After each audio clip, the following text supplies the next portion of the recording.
Alright, Barak Yahweh, Barak Shai, Barak Yahweh, Barak Shai, Barak Yahweh, Barak Shai, Kol Elohim La, Abanawa, Yahweh, Bahashem, Yahweh Shai, Bahashem Rakah Kadash. Double honors and respect to our apostles and elders, a great millstone, who rule well and taught us this truth. I would also like to say peace and salutations to the Lord's elect, the hopeful elect, and the 1/3, and you Israelite foreigners, you speckled birds, scattered across the four corners of the earth, that are scattered among the heathen Gentile nations that look like the heathen and Gentiles, but your seed line / sperm line, in fact, goes back to Abraham, Isaac, and Jacob, whose salvation is open up unto. All right, this is Brother Salah. All right, in today's video, we are going to be talking about your Babylonians, fleeing America because from all the chaos, and the rising prices. As you see, as we get closer and closer, or to the collapse of Babylon the Great, the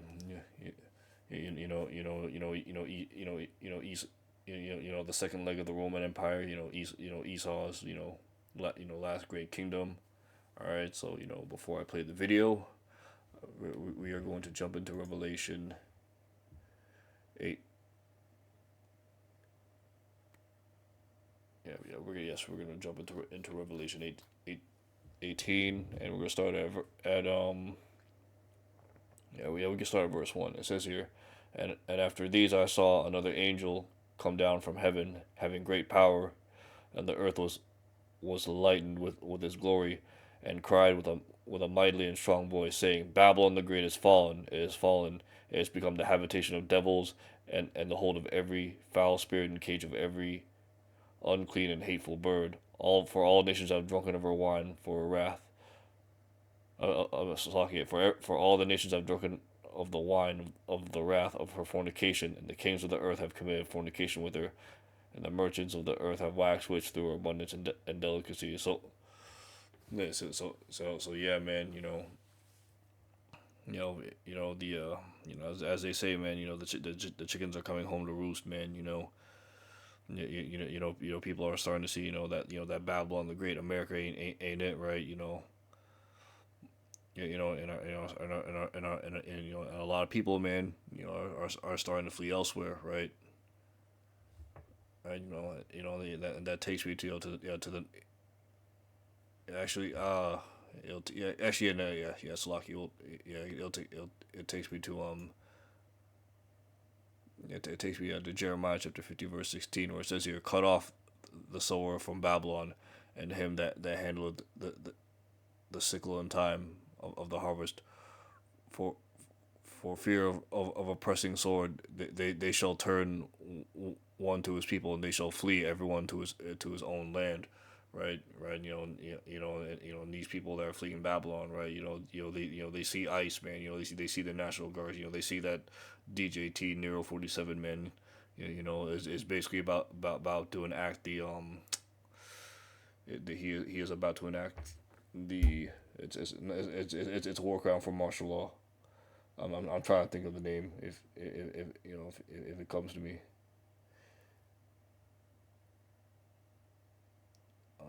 Homeland Security. No, it's the. Oh yes, yeah, they see these Babylonians, man. They see Caesar there about to enact the Insurrection Act, right? So these people they about to get out. They are about to get out of Dodge, right? So without any further ado, before I play the video, we are gonna go to the copyright disclaimer. All right. Research tools. Alright, disclaimer, copyright disclaimer under Section 107 of the Copyright Act of 1976. Allowance is made for fair use for purposes such as criticism, comment, news reporting, teaching, scholarship, education, and research. Fair use is a use permitted by copyright statute that might otherwise be infringing. Alright, so with that out of the way, we're gonna start with the video. I might pause it every now and then to get some precepts out. So without any further ado, here we go. Welcome back. There are new signs today that inflation remains a threat to the U.S. economy as President Trump's sweeping tariffs take hold. It is time for a little money, power, politics. The Labor Department published new numbers on U.S. wholesale prices today. And spoiler, They are much higher than expected. Nearly 9 million Americans have chosen to leave the place once known as the ultimate land of opportunity. If they were to form their own state, its population would surpass that of Vermont, Wyoming, and Alaska combined. But what drives so many people to abandon the country their ancestors built dreams upon? Maybe it starts with the little things. A grocery run that empties half a paycheck, a retired couple watching their savings vanish into medical bills, or a family in Chicago teaching their kids to drop to the floor at the sound of gunfire. For some, it's not about chasing adventure abroad, but escaping the feeling that home no longer feels like home. The American dream, once a promise of comfort and freedom, seems to be slipping through the cracks. So what's happening to the people who believed in it all their lives? And could the growing number of those leaving be revealing something deeper about the nation itself? The weekly trip to the supermarket has quietly turned into a test of endurance. What used to fill the trunk now barely fits on the front seat, and the prices have reached levels that leave many Americans stunned. 2 bottles of juice. All right, before I let him continue, that takes me to the next precept. Isaiah 13 verse 14, and it shall be as a chase roll, and as a sheep that no man taketh up. They shall every man turn to his own people and flee everyone into his own land. Yeah, and they're and these Babylonians, man, these Edomites, and these other heathen nations, right, they're starting to see that that Babylon ain't it no more, right. All right, so I'm gonna let the video to continue to play. Juice for $9, coffee that costs almost $9 a bag, ground beef nearing $8 a pound. Groceries that once represented abundance now symbolize anxiety. The numbers prove it. The Consumer Price Index for supermarket shopping has surged to nearly 330 points, the steepest climb since 2016. Every receipt feels heavier than the bags it represents. And what was once called the American dream, a home-cooked meal, a full fridge, the comfort of plenty, has turned into a calculation of what can be cut from the list. Bananas, coffee, meat, each price tag tells the same story. Many households are now skipping meals to make ends meet. More than half of Americans, according to recent surveys, believe that living abroad would be cheaper and offer a higher quality of life. That belief is rooted not in fantasy, but in simple math. In countries like Mexico or Costa Rica, families can live comfortably on nearly half of what it costs to survive in the United States. Rent, dining out, even basic utilities all come at a fraction of the price. A modest budget that might barely cover health insurance in America could fund a bright apartment, fresh produce, and family dinners out each week somewhere else. One woman described her situation clearly. Every trip to the supermarket costs at least $300. Her energy bill has risen by 70%, and even though she earns more now than before, she ends each month with less.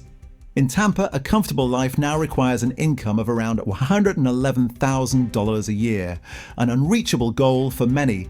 Families who once dreamed of stability are now making a different calculation, one that ends with a new life across the border. They research, compare, prepare their documents, and weigh the choice between struggle and starting over. For many, the decision is not emotional, it's practical. A musician shared that he used to perform several nights a week and managed to save money while enjoying life. Now, even with a higher income, expenses have outpaced earnings. Rent, utilities, food, and taxes leave almost nothing behind. His conclusion was blunt. The future he once envisioned no longer exists where he stands. That feeling is spreading fast. People see the contradiction everywhere. The United States calls itself the world's leading economy, yet ordinary workers feel increasingly powerless within it. When medical bills cost more than rent and... Alright, so before I let him continue, we're gonna get some precepts to cover the rising food costs.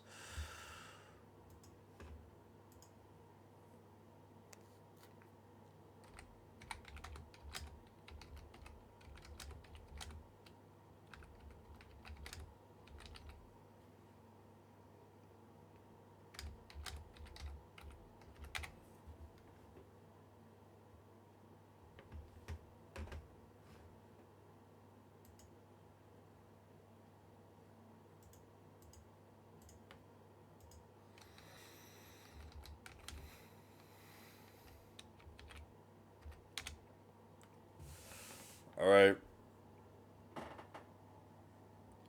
Revelation chapter 6 verse 6, and it says here, and I heard a voice in the midst of the four beasts say, "Hey, a measure of wheat for a penny, and 3 measures of barley for a penny, and see thou hurt not the oil and wine, and yes, and that's what you're seeing, coming to Babylon. That's what you see, on the rise, man. There's a government shutdown, man. Babylon, the serpent, he can't provide those SNAP, food benefits, these people, right? So now these people, can't afford to buy groceries, right? And if you look up what the word penny means in the Strong's,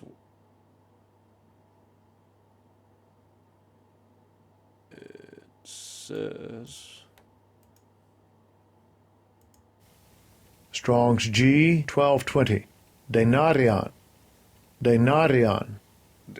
denarion, a Roman silver coin in New Testament time. It took its name from being equal to 10 asses, a number after 217 BC, increased to 16, about 3.898 grams, or 0.1375 ounces. It was the principal silver coin of the Roman Empire. For the parable of the laborers in the vineyard would seem that a denarius was the ordinary pay for a day's wage. So yeah, it basically, yeah, and that's what you're seeing right now, man. It basically costs a day's wage to afford, freaking like a few pieces of groceries, man. And expect hyperinflation to increase. And in the midst of hyperinflation, let's see if I can get this.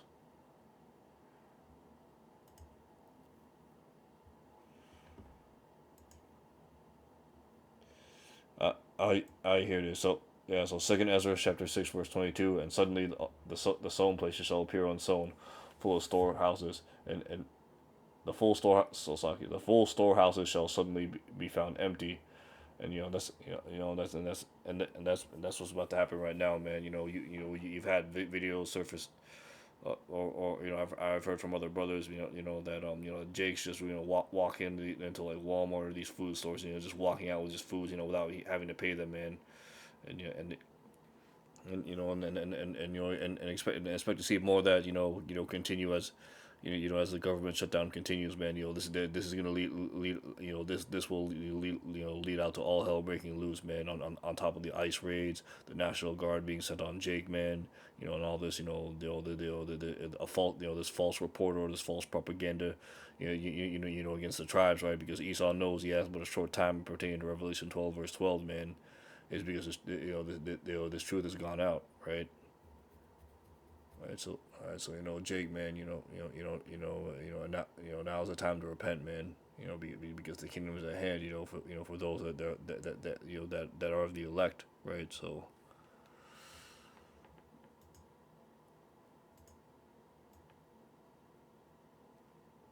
all right, continue on. Isaiah chapter 14, verse 4, 144. Call all Yahweh Bashim Yal Shai, that that thou should that thou shalt take up his proverb against the king of Babylon, and say, how hath the oppressor ceased?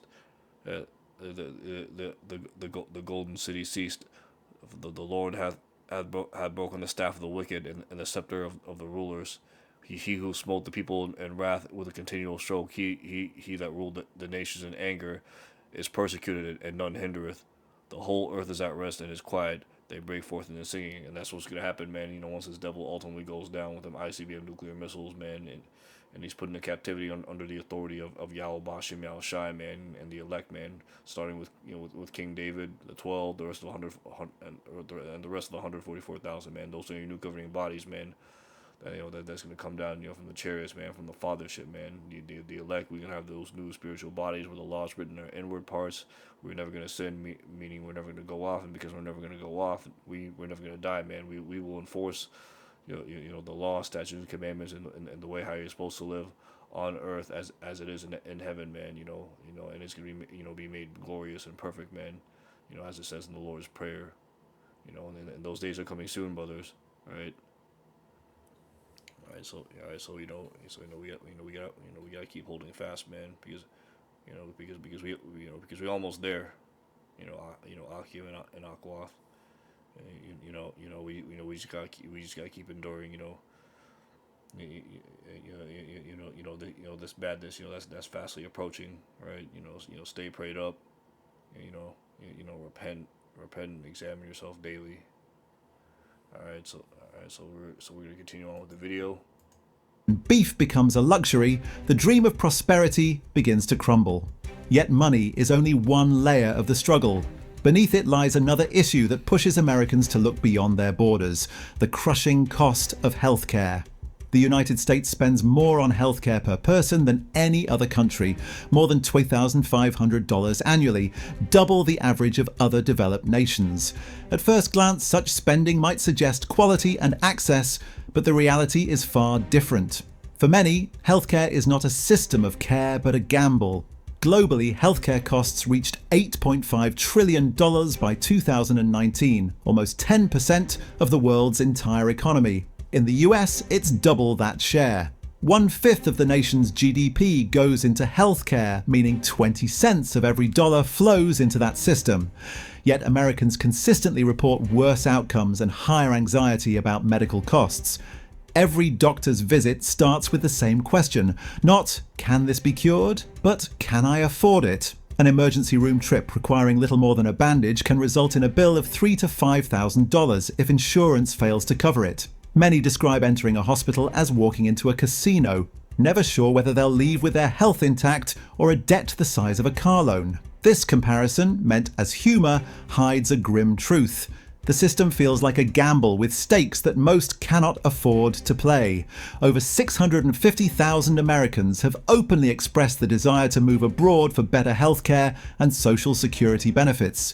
They aren't chasing Oh, and by the way, we're not presenting any medical information, and we are not making any monetary or monetary gain, or we're not making any money off of this video. So, exotic views or tourist pleasures. They're chasing peace of mind. In places like Canada, Spain, or Thailand, medical treatment often requires nothing more than proof of identity, not proof of payment. The US healthcare model, many believe, no longer focuses on healing. It functions like an industry built around revenue instead of recovery. Hospitals, insurance companies, and even doctors often seem trapped in a cycle where the question is, who pays, not how to make a patient well. A frustrated man summarized it best. In America, everything has to produce profit. Every appointment, every scan, every pill adds another charge. Healthcare was meant to protect lives, not drain bank accounts, but the system has become one of the most profitable sectors in the economy. One Texan described a moment that captures the dilemma perfectly. He once suffered severe stomach pain, and his first thought wasn't about his health, it was whether he could afford the hospital. When the same thing happened while he was visiting Costa Rica, his only concern was recovery. In America, the fear of the bill can be more painful than the illness itself. Statistics reveal the scale of this fear. More than half of Americans have delayed or skipped treatment because of the cost. And among households earning under $40,000 a year, nearly 2/3 admit they've done so. Choosing between paying rent or seeing a doctor has become common. Healthcare, a fundamental human need, has turned into an impossible trade-off between physical well-being and financial survival. For many, this imbalance defines the new American experience. The question grows louder. If decades of work and taxes cannot guarantee care when it's needed most, is staying in America still worth the cost? Even beyond money and medicine, another force drives people to reconsider their place in the country, the growing sense of danger in everyday. all right. So before I let him continue, we're going to be talking about this portion of the video, which he speaks about medical expenses, which is another reason why these Babylonians, man, mainly these Edomites and these heathens are leaving. So.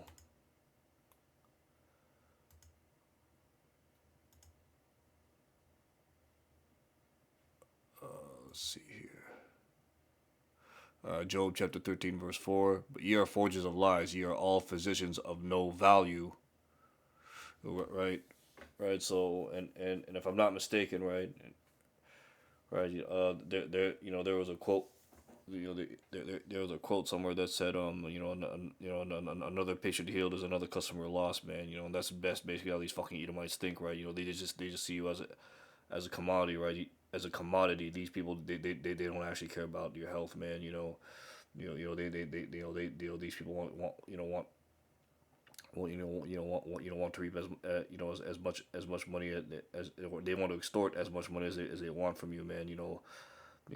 As they said, man, these modern day hospitals, they ain't nothing but a damn casino, right? Because you don't know whether they're gonna actually heal you, or if you're gonna have an expensive, an expensive ass medical bill, right?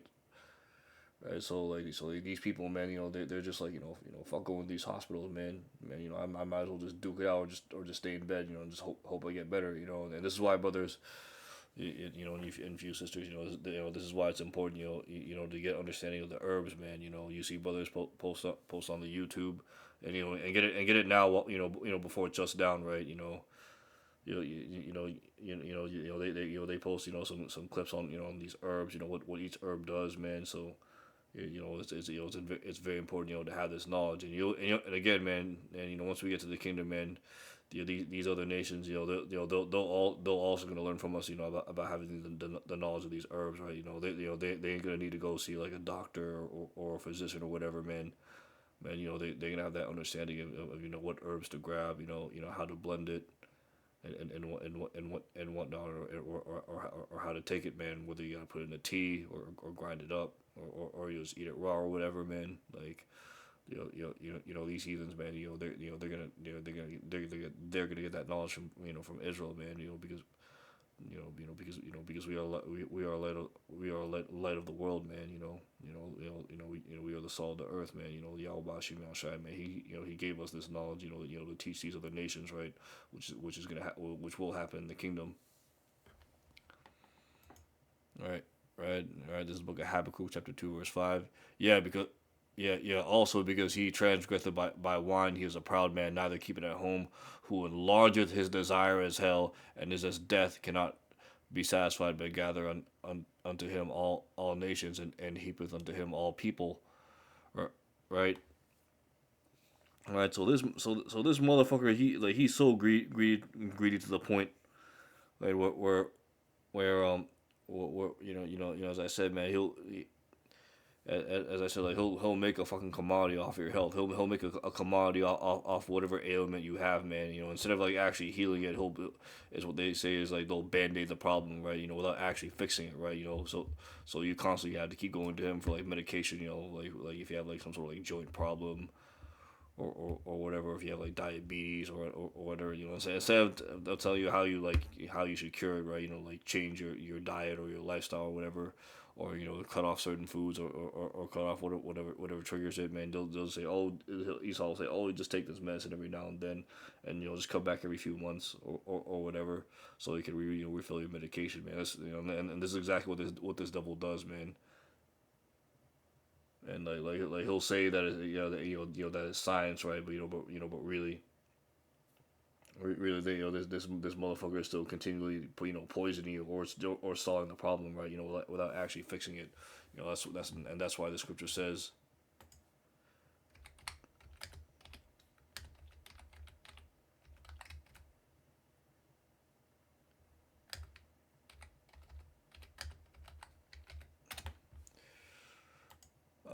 This is the book of 1 Timothy, chapter 6, verse 20. O Timothy, keep that which is committed to thy trust, and avoid profane and vain babblings and oppositions of science, falsely so called.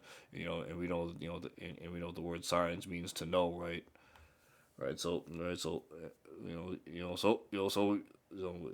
2025, man, brothers, man, and of course other people, man, you'll see it on TikTok and Instagram, or whatever, right? They'll post videos, or they'll post pictures of what herbs do what, what herbs to take, or what you should do if you have certain ailments, right? And again, we're not presenting any medical information, it's but what we're saying is the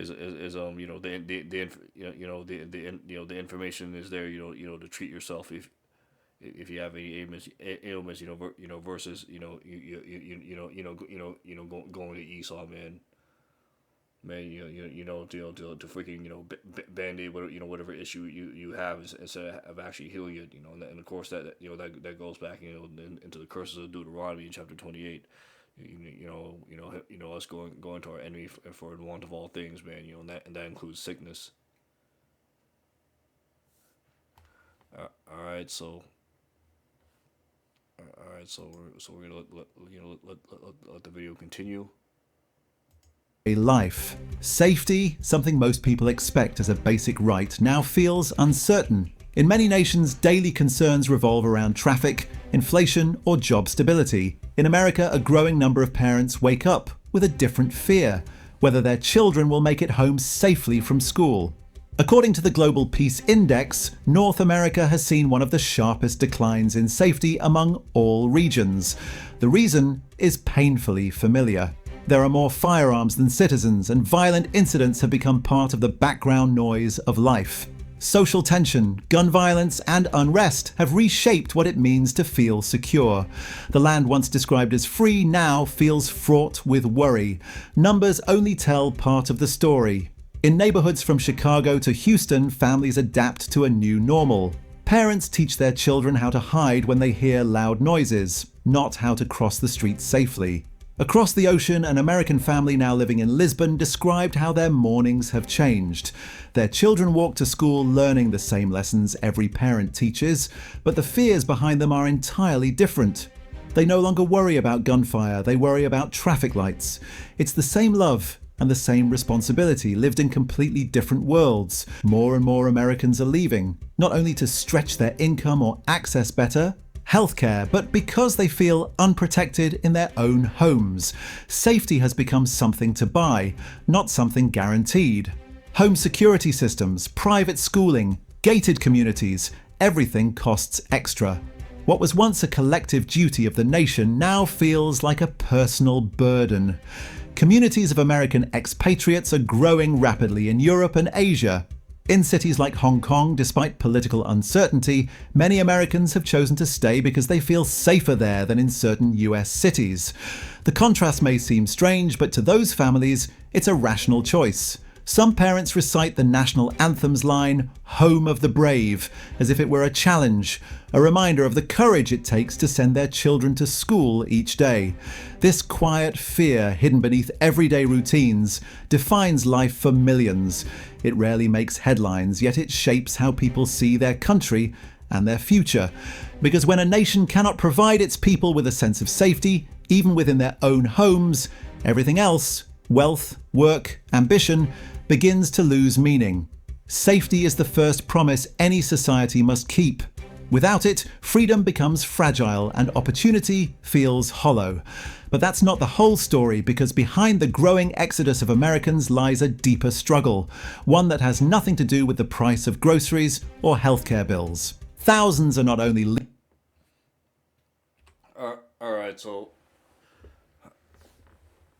He just mentioned I mean, the safety for for the kids because of all the gun violence, that's rising since and that takes me to if I can get it, that's not it. It's Here it is, Matthew chapter 24 verse 12, and because iniquity shall abound, the love of many shall wax cold. Right. And, iniquity is sin on top of sin, right? And that's basically what you see in Babylon the Great, man. Because we're under the rulership of the base man Esau, Edom, right? This damn devil, man. And what do you see being pushed out, man? In America, Moism. Of course, you got that whole, and the brothers say this is played out, but we're gonna keep bringing it out because it does substantiate the point. You got this whole Epstein scandal, man. Involving Nero and other high ups in power, which we've already been knowing, but But it goes to show you, man, and you ain't got you got nothing but a bunch of freaks, ruling Babylon the Great.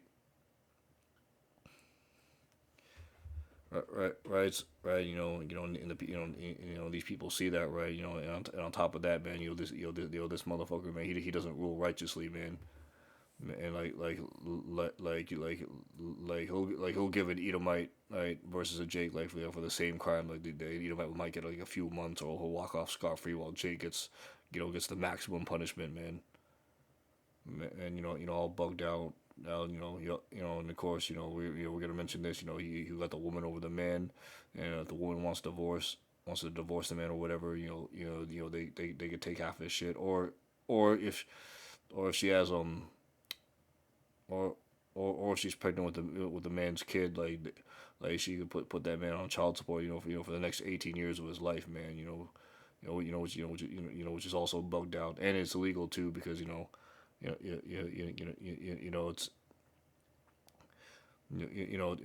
child support, or Title 4D, man. As it's called, man. It's a foreign law, or a foreign code, man. Not substantiated by the Constitution, man. So this motherfucker even breaks his own rules, man. That's why you see all this madness and iniquity going around. Is because this motherfucker is not ruling righteously, man. And of course, if you go look up the word cold, man, it goes into the word psychos, or sukos. Psychotic motherfuckers, man. That's why you see now, man. These Edomite kids. Go into your schools, and shoot them up, right? I remember when I was like, growing up in middle school, and we had these drills, right? The teachers would say, the likeliness of someone coming with a gun is low, and if they do, they have something deeply wrong with them, and of course, and this was back in gosh, it was so long ago, but I remember this back in like 2000, like between 2008 and 2009, 2007, that era.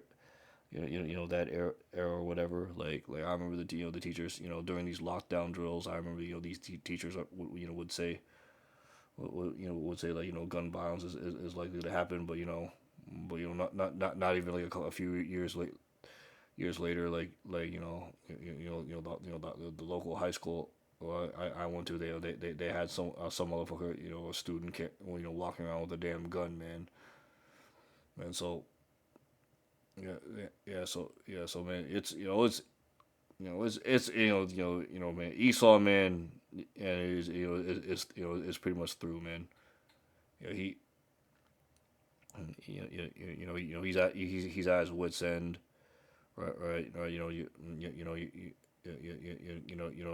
You see your average, my kid, basically crash out because he's not getting the same opportunities as his father or as his grandfather had. And he basically expects everything to be handed to him, and when things basically don't go his way, instead of like coping with it, and again, everyone's built different, but of course you're gonna have those individuals, man.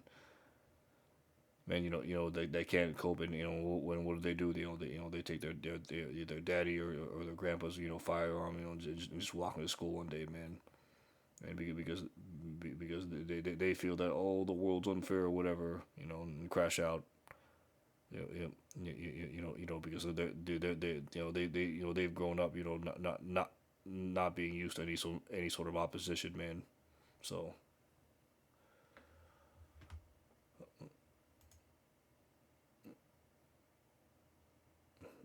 yes, but but like but with incidents like that, man, other Edomites, they're starting to they're starting to call out their own people,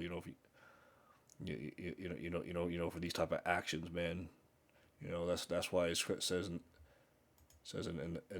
Habakkuk, if you chapter 2, and if you don't jump down to verse 16, it says here, "Thou art filled with shame for glory, drink thou also, let thy foreskin be uncovered. The cup of the Lord Yahweh Bashim Yahushai's right hand shall be turned unto thee, and shameful spewing shall be on thy glory. And that's what's happening right now, man. That's shameful spewing, man. These Edomites, man. They're having that quote unquote white fatigue. Well, no one's really white. They're actually red, and no one's black. People are brown. There are different shades of brown and red. That's another narrative. Painted by Esau, Edom, the so-called white man. To hide the fact that they're the biblical Edomites. Right. All this is being come to light, man. That Inquisition on Esau, man, is going on heavy, right? And soon, man, it's gonna get to the point, right, where they're gonna shut down the internet, right? Or remove this truth off the internet, and once the Lord exposes their ass to a certain point, right? Right, so famine of the word is is about to come real soon. So I'm gonna go continue on with the video. Leaving their homeland, but seeking to free themselves entirely from its reach. The weight that drives them isn't just economic, it's bureaucratic. For many, the tightest chain is made of paperwork, taxes, and lifelong financial obligations that follow them across oceans. What many don't realise is that being a US citizen means being taxed by the American government, no matter where in the world one lives. Whether settled in Switzerland or sipping coffee in Bali, the taxman still expects his share. It's a strange kind of freedom.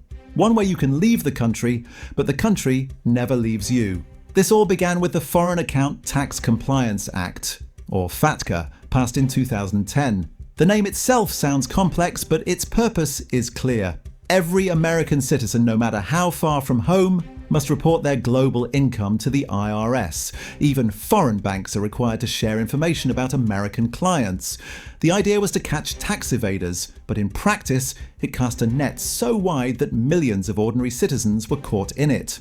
A US passport, once a symbol of prestige and mobility, started to feel more like a financial shackle.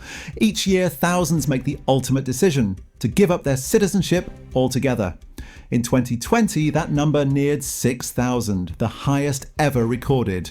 Their names are publicly listed in what's called the Expatriation Register, a federal record that reads like a quiet rebellion, each line marking someone who said goodbye to the country that shaped them. These are not nameless figures. Many are professionals who once saw America as the center of their dreams, but grew tired of navigating endless forms, unpredictable taxes, and the constant fear of making a mistake that could cost them dearly. One software engineer living in Switzerland shared how he paid nearly $10,000 annually for tax lawyers, just to ensure compliance with laws that barely applied to his local life. Every dollar he earned abroad was scrutinized. His frustration summed up the sentiment of many when he said, "I love America, but I can't love the IRS." It's a line that feels humorous, yet it captures something profoundly sad. These people don't despise paying taxes. What they resent is the sense of being treated like suspects, forced to prove their innocence year after year. For those living abroad, the constant reminder that they are still financially bound to a country they no longer live in feels less like citizenship and more like captivity. In this strange system, even death doesn't provide escape.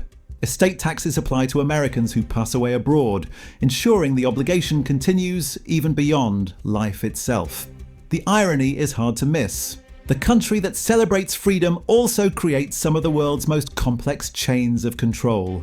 For many, a US passport has become a glittering crown with thorns. Beautiful to hold, painful to wear.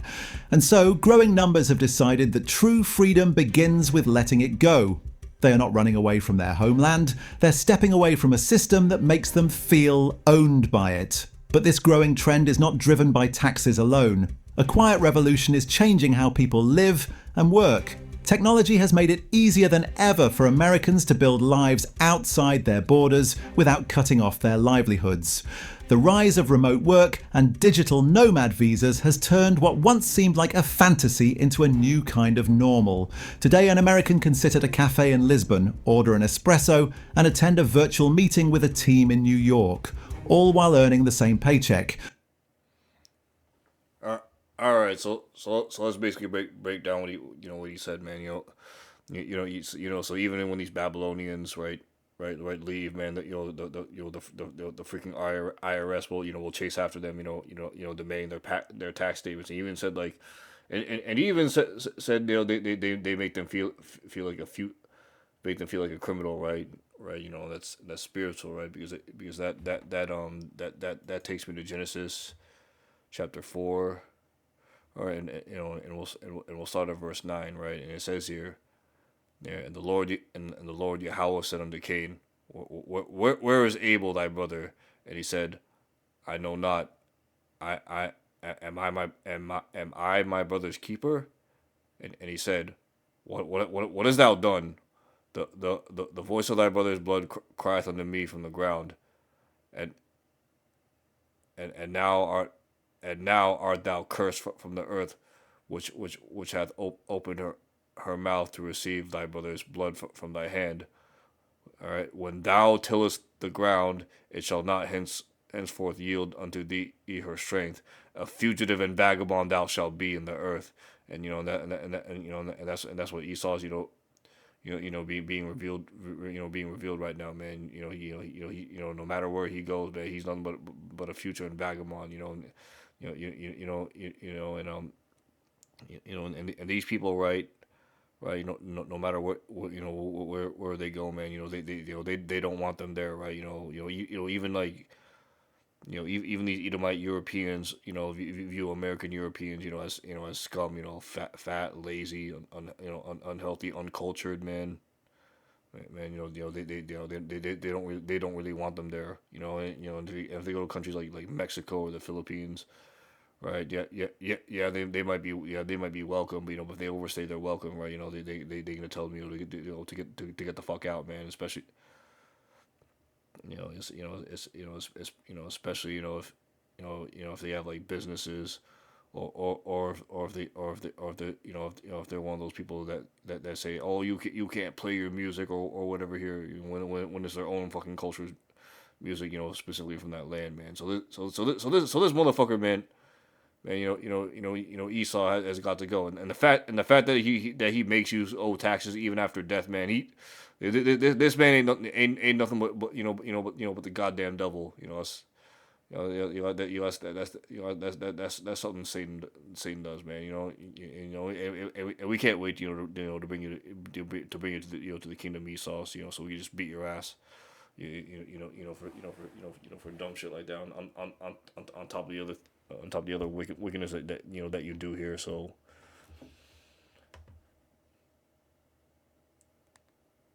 so that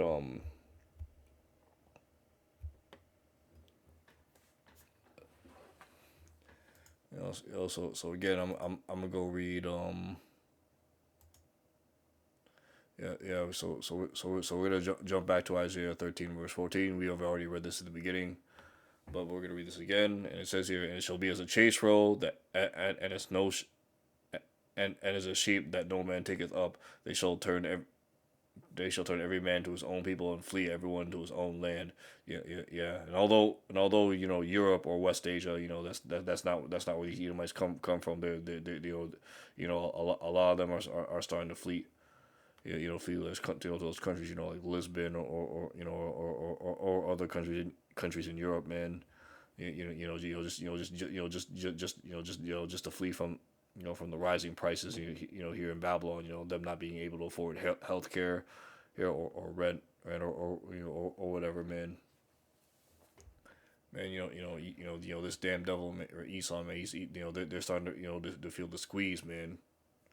But it is a part of prophecy, that that a lot of people are starting to feel are starting to flee Babylon, because of all these things that are happening. So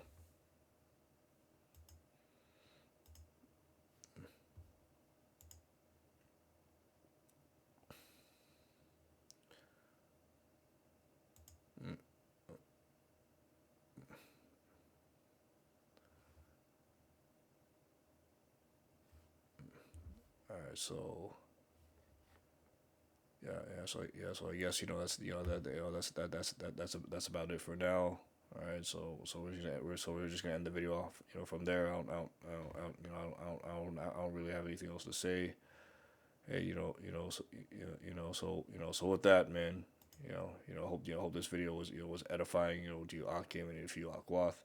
And with that, I like to say, call Halayim La, Abanawa, Yahweh, Bahashim, Yahweh Shai, Bahashim Ruka Kadash.